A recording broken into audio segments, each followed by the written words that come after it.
what is information risk management? It's an overall process.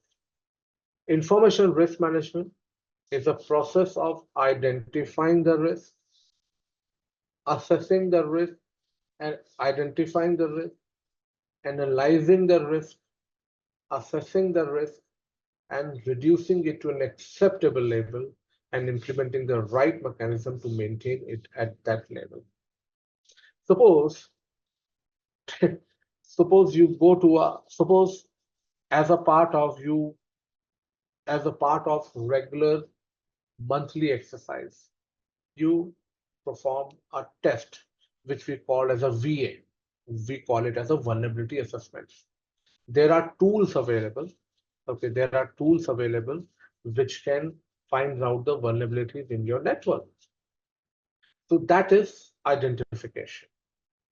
Once you identify it, you will analyze the risk. Okay, like you will analyze the risk on the basis of likelihood and impact. Okay, once you analyze the risk, you have to assess the risk to prioritize it and to take the necessary action. And then you take actions to bring it down to an acceptable level. Remember, risk can never be eliminated completely. It can only be reduced to a certain level. And what is that level? That is being defined by the top level management of an organization. So when we talk about overall risk management process, is a process of identifying the risks, analyze the risk. Like for example, I identify a risk, okay, power outage, electricity outage, and voice not working properly, and my pen tab not working properly. Okay, then these are the risks identified. Then I will analyze this risk on the basis of, suppose, internet outage, electricity outage, pen tab problems, not working. Just like recently I faced 5 minutes ago. And then I am not available, trainer not available. Here, if I look at likelihood, impact. Likelihood, medium. Impact, low. Because I do have measures in place. Because when you are calculating the impact and likelihood you can't change, but impact definitely, because it's not in my hand if internet outage happens. Okay, so electricity, likelihood is again low. Here it is low, and impact will be low because I do have things available. This is pen tab not working, low, low. Trainer not available, likelihood, mean. I would call it low, and impact will be high. So in this case, this is low, this is again low, this is again low, and this is medium. So this is what I have done, identify and analyze the risk. Now I have to assess it. I got the ratings, low, low, low, high. I have to assess the risk, and then I have to take actions, okay, to reduce it to an acceptable level. Like for internet, I've taken an actions of, I have got 3 internet connections. Okay, I got 3 internet connections, but it doesn't reduces the risk completely. I have seen that 2 internet are down and I'm working only on 1 internet for a class by having finger crossed. Electricity, yep. Again, I have taken measures to have a 1500 VA inverter and 2 in batteries in that. Then we have pentat. I would say this is low. Even if it doesn't work properly, I can compensate that with my speaking. So that won't impact me high. So I don't have taken much measures. I accept that because I can't have two pen tab ready. I can't have because it looks like where I'm writing, it's look like a simple device. I have paid around 30,000 rupees for it. This is just a 13-inch device. Okay, I'm using a pen. This is a there are two types available. So although I have a non-transparent available where I can't see whatever, it acts as a screen as well as I can write on it. So you see, I have already accepted it because I can't have 30,000 just kept as a backup. No, but for laptops and all, then trainer not available, then low, high, it is high. So I try to keep myself fit, although I'm pretty kind of a foodie guy, but can't help it out. But yes, I try. So this is how, so it's a process of identifying, assessing, reducing it to an acceptable because risk can never be eliminated completely. If someone goes to a doctor, blockages are found, the blockages are found, then doctor will perform an angioplasty. After doing angioplasty, he cannot give you an assurance that this blockage will not happen again. It will. Got it? So for a risk to exist, there should be a threat event. In 2008, I used to work for an HCL. Okay. So there was a incident. I used to work for a company called HCL, and there was an incident called worm outbreak. Worm is a kind of a malware. Okay. Worm outbreak. What is worm? Worm is a malware. Malware consists of two words: malicious software. Okay, malicious software. It is a malicious code written by a hacker or adversary to infect your system and make your system do things which that malware wants it to do. So worm is a kind of malware which spread on its own. It doesn't require a carrier to move from one system to another. So there was a worm outbreak. So what is threat event? Worm outbreak. Frequency. Every now and then, we used to get an incident that this system is infected, that system is infected. So frequency was very high. But the kind of incident we were getting was related to workstations getting infected. So when user system is getting infected, impact was low. What is recognition of uncertainty? Recognition of uncertainty means what are the probability that your risk may go undetected? Like if there is an attack going on, we don't have a proper detection mechanism in place, then there are 50% chances that your risk may go undetected. So recognition of uncertainty is 50%. Now, in this case, as I told you, what is risk is a product of likelihood into impact. So low impact likelihood was very high, impact low, so risk was low. But one day, what happened? There was a CISO, okay? CISO system got infected. We got a mail in red, okay, that this thing has happened. So here you see likelihood was already very high. And as the CISO system was infected, it increases the impact. So risk is the product of likelihood into impact. So very high into very high, it will be very high. Correct? Then risk mitigation. Once you identify the risk, find out, assess and analyze and assess the risk, then you have to take measures to mitigate the risk. Risk mitigation, there are different methods of risk mitigation. Risk, risk, risk acceptance, risk avoidance, risk transfer, and then risk mitigation. I will cover that later on. Then annualized cost. Always remember the annualized cost should not be more than the cost of asset you are trying to protect. Okay, like for example, there is a server. Cost of a server is 40,000 rupees, and you are investing or implementing a control worth rupees 50,000. No, it's not a good deal. And cost benefit analysis, park it for now. I will cover it later on when I will cover the calculations.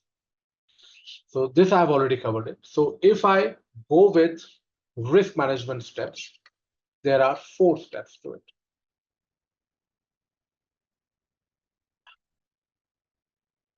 First one is IT risk identification, the process of identification of risk. Once you identify the risk, you have to assess the risk, and then risk response, respond to the risk, and then risk and control monitoring and reporting. So we'll look at one by one, don't worry. So first one is risk identification. Look, if you don't identify the risk, how will you take measure against that? So risk identification is a process of documenting any risk that keep an organization or program from reaching its objective. It is the first step in the risk management process, which is designed to help companies understand and plan for potential risk. It is a process of discovering, categorizing, and documenting the risk to an organization. So there are many ways of identification of risk. Okay, like brainstorming. You call people. Remember, it is business. It's a collaborative effort of business people and infosec people. Because what are the risks their systems have? You will tell. Like for example, Pepsi, for example, you're working in quality department. You have servers, you have applications. Suppose you're using some application to do your job. I can tell you about the methodology, how you will perform risk assessment, what is likelihood, what is impact. But I, as an information security professional, can't tell you that, okay, Patsy, what is an impact if this application is not available? Okay, so just like I was going through a risk assessment, I asked them, okay, this is a lap, this is a desktop as an asset. Tell me about the likelihood and impact of it.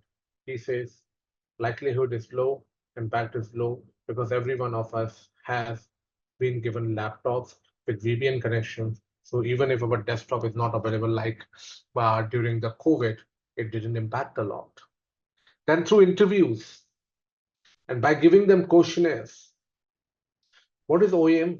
OEM stands for original equipment manufacturer. Okay, Cisco, Microsoft, FortiGate, Checkpoint. Yesterday you have seen CrowdStrike. These are Citrix. These are all OEMs. They also release updates on a regular basis. Like yesterday, things happened, kind of a risk they had. I don't know how that had happened. Only 2 countries, China and Russia, were not impacted by it. Rest, everyone in the world got impacted. So you can see what IT can do it to you. This was like happened in Russia in 2021. Not in when that no 22 when West has stopped the services of credit card and all other things. So there was a chaos. Imagining the things that happened yesterday, the chaos. We are going to Indigo in India, the flights, airport system, they have to give the you know the handwritten boarding passes. So yes, technology is good, but any bad person can bring your system to a halt. There's a movie, I always say that Die Hard 4. Okay, 2007 or 9 movie. In that movie, if I mentioned it earlier or not, so pardon me if I've mentioned it. So that there was a person who like find out loopholes in infrastructure security of US government. He tried to highlight that, but he was acting, he was like trying to, he was wanted to whistleblow that weakness, but no one paid any heed to him, and he was thrown out of the job and humiliated. Then, in order to take revenge, he hacked the whole infrastructure. And these things, the things which was look like a fiction in 2007, it is happening now. In Florida, an attack happened. Thank God we were safe. Someone raised the fluorine percentage to 100%. Someone checked it, detected in a timely manner, thousands of lives were saved. 2 Boeing planes got crashed. So these are important. Regular testings, vulnerability assessment, penetration testing, vulnerability assessment with the help of tools you run, with the help of tools you try to find out the vulnerabilities in a systems, weakness in a system, or by subscription to blogs you can get an information.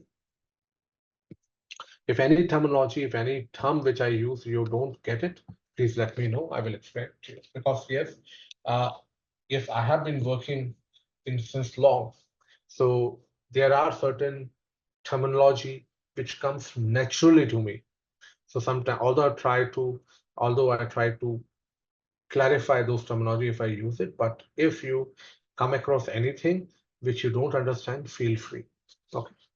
Then once you identify the risk, okay, you have to analyze the risk. So risk analysis, prioritize the risk and calculate the cost of safeguards. So main purpose of risk analysis is to identify the likelihood, impact, and then prioritize the risk, and then take a decision on the basis of safeguard. Because ultimate aim of a risk management is to reduce the risk. Okay, is to reduce the risk. Take action on the risk.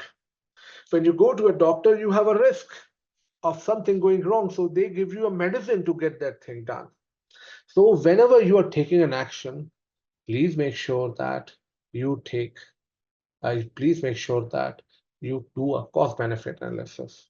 I'll just give you an example, not related to risk. Recently, I'm BTech and MBA both. Okay, so I come to know about that in my hometown in a college they're offering cybersecurity MTech. Cybersecurity is my forte.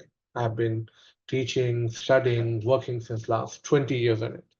So I could have get that degree for 1,20,000 rupees, which was not a very big amount, a full-time degree. So, but unfortunately, this time, in the absence of not getting much student, they have closed it. Fine. It was a good choice. I could have done it. Now, during that process, I started looking for MTechs and all. So a lot of people started coming to me, company, 3 lakhs, 2,50,000. So it is not. When I do a cost benefit analysis, because I'm already BTech and MBA, instead of investing in 2,50,000 in my MTech, I can directly go for my PhD, and I will go for my PhD in cybersecurity next year. So this is how you perform the cost benefit analysis.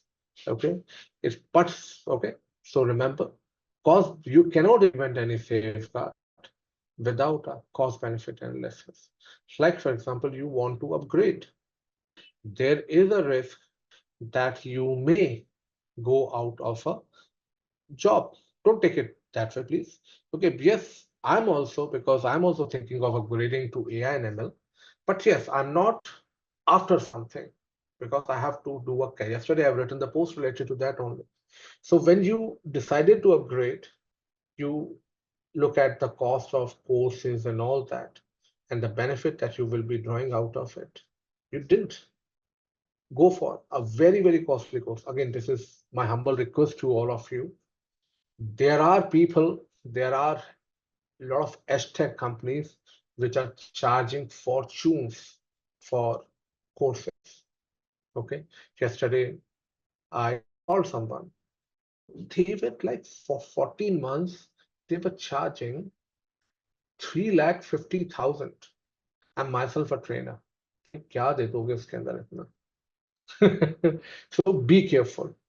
Courses and upgrades are necessary, but be mindful of your investing hard-earned money. Okay, so it helps you in, so just like you have investing in the courses, so you must have done the cost benefit analysis that, okay, if I invest this much, I would be getting a good job. Okay, so it identify and prioritize the risk factors with great impact. So risk analysis helps you or integrate the security program objectives with the organization business objectives and the requirement. Always remember, information security is there to drive. Information security should support business, not the other way around. Have you ever heard this thing? Okay, I got a good deal on Amazon on firewalls. I purchased 10 firewalls. I got 10 firewalls. Let's build a security business around it. During a hiring process, I got 4 people who are good in networks. I hired them. Let's have a business, network business around it. No, we don't do that. We know I'm a trainer. Okay. And I have invested in the things on the basis of my requirement. You people have one laptop, personal and professional maximum. I have 3 personal laptops, but one is of my daughter, but I'm using it, okay, as a backup. So you see, some people have one internet connection, I have 2. So everyone, with security should not drive the business. It should be other way around. So when we talk about risk analysis, okay, the first step is identify organization assets and their values. So let me show you the first step. Identify organization assets and the value. So you see here, oh, see this. Okay, so these are the, what is the first step? Identify assets. So these are the assets we have identified. Okay, and then what is the identify assets and assigns value to it. Okay, identify assets and assigns value to it. So you can see it over here. Here, look, there are 2 options available. Chotu again, there are 2 options available. One is you can have a dollar value, like a cost, but it's very difficult to come across the cost because you need a tool. So normally in organization, this is the one of the cases of one of the risk assessment that I have conducted. So I've sanitized it and I'm sharing it with you. So one option you have is give a dollar value. Okay, the value of a laptop is this much, but it will be a very complex process because there will be a lot of things used. So there is another very simple process is hello.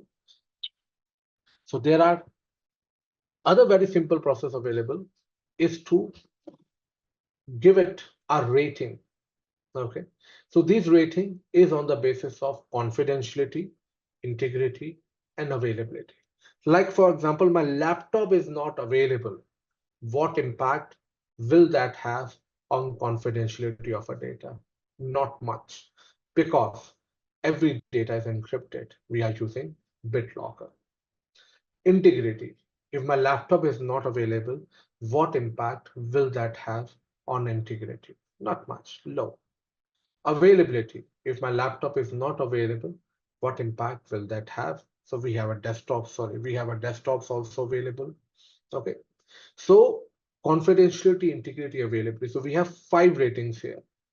Okay. Low, sorry, very low, low, medium, high, very high. So what we have done, because look, when we go by the simple ratings, it is very difficult to come up with some numeric value because there are 5 ratings. Okay, So what we normally organization does, we give numeric ratings to these values, like 1, 2, 3, 4, 5. So now when there's a formula behind it, I will not go into the formula. So like, for example, the formula is C plus I plus A. Okay. So medium is 3 plus 2 plus, so, okay, 3 plus very low plus very low. So it has come out to be, I would say 7. 3 plus 2 plus 2, 7. Okay. So this is how, so we have now a asset value available. There's another option, a cost in dollar values. But normally, till now, I've worked in a lot of risk assessment process. What I found that, like what I found in most of the organizations, they use this method. So this is the first step: identify asset and give values to it. Hope that is clear. Okay, so next step, what are they saying? Next step, identify vulnerabilities and threats. Okay, so you see, identify vulnerabilities and threats. So this is my asset, laptop, correct? What is a vulnerability? Absence of periodic review of access control logs. And then what is a threat? Okay, we have identified vulnerability and threat. Then the third step is measure the probability and impact of latent threat. Like if I say this vulnerability, absence of periodic review of physical access control logs is there, and this can lead to unauthorized physical access, then what is an impact? What is an impact? It is again on the basis of ratings 1, 2, 3, 4, 5. And then what will be a likelihood or likelihood of exploitation? That is the third step. Then using asset value, suppose let's take an example. The asset value comes out to be 7 here. Okay. Asset value, and then you have an impact, and then you have a likelihood. Suppose the formula is AV into impact plus likelihood. So 7 into 4, 28 will be your risk value. Then based on this, you will balance the cost of countermeasure and impact of threats. We will cover that because yes, you got this value come. Now you have to take measures to control the risk. You have to take measures to control the risk by applying countermeasures. So you have to make sure that whatever countermeasures you're applying, it should not be more than your asset value. Hope this is clear. This is just a basic, don't worry, we have things coming up. This is just a simplistic initial goals, initial risk analysis steps that I've covered with you. Hope it is clear. Any questions?